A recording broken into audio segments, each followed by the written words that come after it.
Seorang remaja putri ditangkap Polres Timor Tengah Selatan Provinsi Nusa Tenggara Timur. Penangkapan tersebut karena diduga dirinya membunuh seorang pria di desa Kualin yang hendak memperkosanya.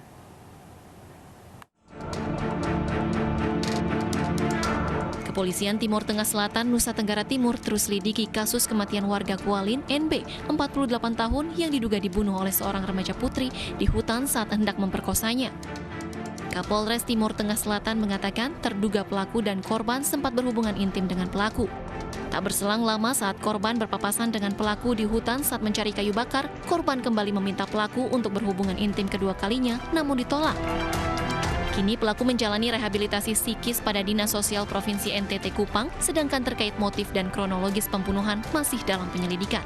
Dari Timor Tengah Selatan, Nusa Tenggara Timur, Sefnat Besi, iNews melaporkan. Dan pemirsa, untuk mengetahui informasi selengkapnya sudah bergabung bersama iNews Sore, Kapolres Timor Tengah Selatan AKBP Andre Librian. Selamat sore Pak Andre. Ya, selamat sore Mbak Dita. Baik, Pak Andre, kami ingin mengkonfirmasi kejadian ini. Apakah kejadian ini murni pemerkosaan atau memang ada dasar suka sama suka antar pelaku dan korban? Ya, baik ya. Jadi memang kejadian ini diawali sekitar lebih kurang 1 tahun yang lalu ya.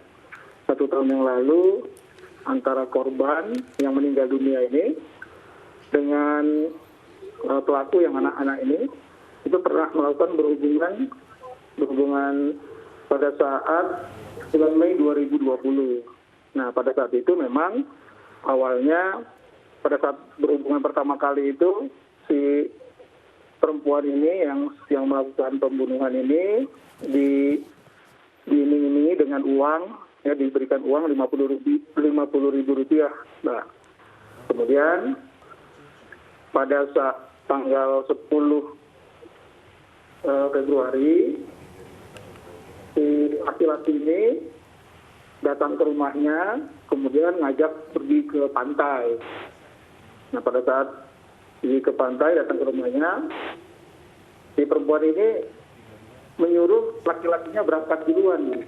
Baik. Dia berangkat aja duluan ke pantai. Nah, kemudian ditunggu di persimpangan sebelum masuk ke arah pantai itu, jalan pantai. Nggak lama si perempuannya datang.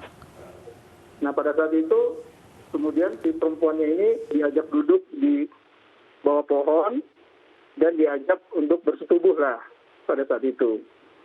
Nah, diajak bersetubuh, si laki-laki ini memberikan handphonenya. Ini handphonenya buat kamu gitu, sebagai jaminan lah katanya supaya si perempuan ini mau berhubungan badan. Nah, kemudian mereka melakukan berhubungan badan. Penyidik juga sudah menanyakan sama perempuan ini, apakah pada saat melakukan ada paksaan, tidak ada paksaan, bahkan yang membuka pakaiannya perempuan sendiri. Nah, kemudian setelah melakukan berhubungan badan, setelah selesai, ngobrol-ngobrol, lalu dia, si perempuan ini pengen pergi untuk cari kayu bakar katanya. Lalu si laki-laki mengajak lagi untuk berhubungan lagi. Di hari yang sama, di waktu yang sama mengajak lagi. Nah, si perempuan tidak mau. Pada saat itu ditarik tangannya, kemudian laki-lakinya didorong.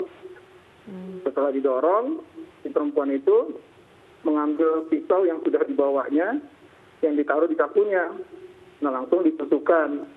Menurut keterangan si perempuan ini ditusukkan 2 kali. Yang pertama di perut, Baik, Pak Andre. Yang kedua di lehernya gitu, Mbak. Baik, berarti memang pelaku sendiri ini sudah berencana untuk membunuh korban ya?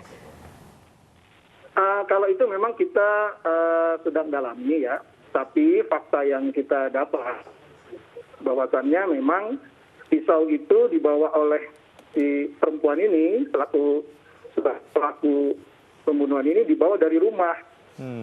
Yang mana pisau ini adalah pisau milik bapaknya gitu, yang dibawa dari rumahnya dia. pada saat dia menyusul menuju ke arah pantai itu, gitu, Mbak. Baik, artinya memang senjata ini sudah dipersiapkan begitu. Pak Andre, saya ingin tanyakan, jika memang demikian seperti yang Anda ceritakan, ini kan si pelaku ini seperti membela diri begitu. Ketika dipaksa, beliau tidak mau, kemudian menusuk korban. Apakah ini tidak menjadi pertimbangan? Ya, memang kami selaku penyidik menemukan fakta-fakta demikian. Faktanya memang ada pisau yang digunakan, kemudian faktanya memang ditemukan handphone milik laki-laki yang meninggal ini ada pada si pelaku ini, gitu. Ini fakta-fakta yang kita dapatkan. Begitu juga fakta berdasarkan keterangan saksi yang sudah kita minta keterangan, ini memang mendapatkan fakta-fakta tersebut. Bahkan rangkaian cerita tadi yang saya sampaikan ini adalah berdasarkan hasil pemeriksaan si pelaku ini, gitu. Jadi cerita ini berdasarkan keterangan dari pelaku ini, gitu. Baik, Pak Andre, lantas apa alasan pelaku sampai membunuh? Apakah ada unsur ancaman ketika dia tidak mau melakukan hubungan badan lagi? Kalau berdasarkan keterangan dari si pelaku ini memang tidak ada ancaman. Cuma memang ada cerita di balik hubungan antara mereka ini, bahwasannya memang sejak yang saya sampaikan tadi 2020 bulan Mei dia pertama kali berhubungan, itu memang si pelaku ini beberapa kali berusaha mengajak berhubungan lagi, gitu, Mbak. Beberapa kali mengajak berhubungan. Bahkan suatu ketika pernah juga dia melihat si laki-laki ini mengajak ibunya berhubungan, katanya. Begitu juga adiknya dia punya adik perempuan juga sama. Jadi, dan pada suatu ketika kebetulan si orang tua pelaku ini adalah pedagang minuman keras ciri khas di sini lah, Mbak. Namanya Topi, ya. Nah, si pelaku ini, si korban ini, yang laki-laki ini sering minum di tempatnya jualannya bapaknya, sering minum. Baik. Nah, pada saat suatu ketika sedang minum, menurut keterangannya sedang mabuk, dia sempatlah berkata, si korban ini yang dibunuh ini berkata, menyampaikan bahwasannya anakmu ini sudah menjadi budak seks saya, gitulah. Baik. Itu ada rasa sakit hati lah pada saat itu. Baik, Pak Andre, tadi Anda menjelaskan beberapa fakta yang ditemukan khususnya dari keterangan dari pelaku sendiri begitu. Artinya memang kejadian ini tidak bisa dimasukkan atau kategorikan sebagai membela diri begitu. Kemudian pasal apa nanti yang akan dikenakan kepada pelaku? Baik, ya. Jadi terkait dengan membela diri, ini perlu diluruskan juga bahwasannya kami penyidik memberikan fakta, ya. Terkait dengan membela diri itu memang bisa nanti melalui putusan pengadilannya. Apakah memang perbuatan sesuai dengan fakta-fakta itu membela diri atau tidak, ya.